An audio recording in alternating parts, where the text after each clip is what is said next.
হঠাৎ করে সাইয়েদনা জিব্রাইল ঘরের ছাদকে উঠিয়ে ফেললেন, বিশ্বনবীকে শাঁ করে নিয়ে হাতিমে শুইয়ে দিলেন, গলার এখান থেকে নাভি পর্যন্ত ছিঁড়ে ফেললেন।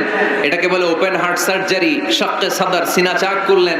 আল্লাহ রাসূলের হৃদয় বের করে জামজামের পানি দিয়ে ধৌত করলেন। হৃদয়ে নূর, ঈমান, হিকমা, প্রজ্ঞা দিয়ে হৃদয়টারে আবার পরিপূর্ণ করলেন, আবার সেলাই করে দিলেন। তারপরে সরাসরি এখান থেকে বাইতুল মাকদাস, ওখান থেকে আল্লাহর আরশে নিয়ে গেলেন। আল্লাহ সাউফা ইউতিকা রাব্বুকা ফাতারদা, নবী এমন এমন জিনিস আমি আপনারে দেব, আপনি তো নিয়ে কুল পাবেন না। যখনই আপনার মন খারাপ, তখনই আমার দেয়া নেয়ামত আপনার জন্য আছে। নেই মেরাজে চলে গেলেন, রবের সাথে সাক্ষাৎ করে দুনিয়ায় আসলেন। আসার পরে মক্কার লোকেরা আবার বিশ্বনবীকে হত্যার ষড়যন্ত্র শুরু করে দিল। বিশ্বনবী ডানে যাওয়ার জায়গা পায় না, বায়ে যাওয়ার জায়গা পায় না, সামনেও যেতে পারে না, পেছনেও যেতে পারে না। আল্লাহ বললেন, নবী এই এলাকায় আর থাকার দরকার নাই, আপনি মদিনায় চলে যান। তবা তয়বা, মদিনাতুন নবী, পবিত্র শহর, যে শহরের মাটিতে বরকত, যে শহরের বালুতে বরকত। চিল্লায় পড়েন সুবহানাল্লাহ।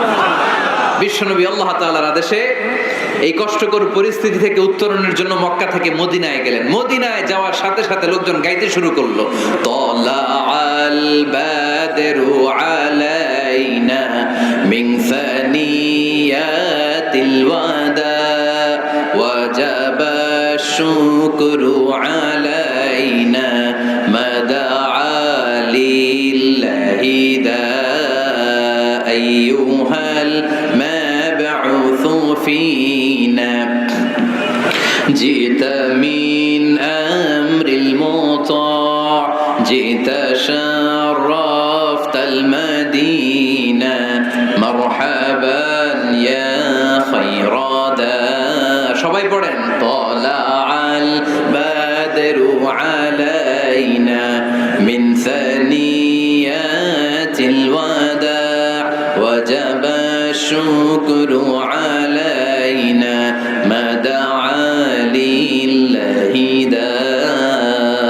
সুবহানাল্লাহ পড়েন। মক্কায় অত্যাচার, মক্কা থেকে গেলেন, সবাই ফুল নিয়ে দাঁড়ায় আছে আর পড়তে আরম্ভ করছে, তালাআল বাদরু আলাইনা। আবার বৃদ্ধ বনিতা, মদিনা ছোট বড় মাঝারি নারী পুরুষ কেউ বাদ যায় না, সবাই বিষ্ণু ইসলামকে ওয়েলকামিং রিসেপশন দেওয়ার জন্য চলে এসেছে। দৃশ্য দেখে বিশ্বনবীর মন খারাপ ছিল, আবার মন ভালো হয়েছে। রাসূল সাল্লাল্লাহু আলাইহি ওয়াসাল্লামের তখন মন খুব খারাপ। আমাদের মাঝে মাঝে মন খারাপ হয় না? আপনাদের মন খারাপ হয়? আল্লাহ রাসূল সাল্লাল্লাহু আলাইহি ওয়াসাল্লামের মন খারাপ। আমাদের মন খারাপ হলে আমাদের বন্ধুরা আমাদের মন ভালো করে। আল্লাহ রাসূল সাল্লাল্লাহু আলাইহি ওয়াসাল্লামের বন্ধু কে? আল্লাহ রাসূল সাল্লাল্লাহু আলাইহি ওয়াসাল্লামের যখন মন খারাপ হতো, স্বয়ং আল্লাহ তাআলা আল্লাহ রাসূলের মন ভালো করে দিত। সুবহানাল্লাহ আসতে পড়েন।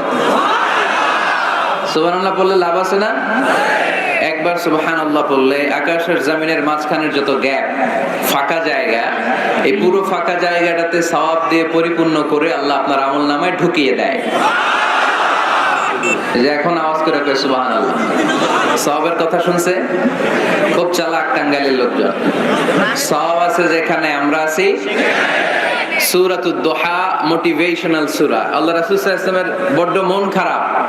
রাসূল সাল্লাল্লাহু আলাইহি ওয়াসাল্লামের মন খারাপ, আল্লাহ সহ্য হচ্ছে না। তাই রাসূল সাল্লাল্লাহু আলাইহি ওয়াসাল্লামের মন ভালো করে দেওয়ার জন্য আল্লাহ একটা সূরা নাযিল করলেন। সূরাটার নাম সূরাতু আদ-দুহা। এই সূরার কেন্দ্রীয় আলোচ্য বিষয় হচ্ছে, মুমিন কখনো হতাশ হয় না, মুমিন কখনো নিরাশ হয় না, মুমিন কখনো হাল ছেড়ে দেয় না। মুমিন সব সময় ভরসা রাখে একজনের উপর, তিনি কে? আল্লাহ। আমরা কখনো হতাশ হই না, ঠিক কিনা?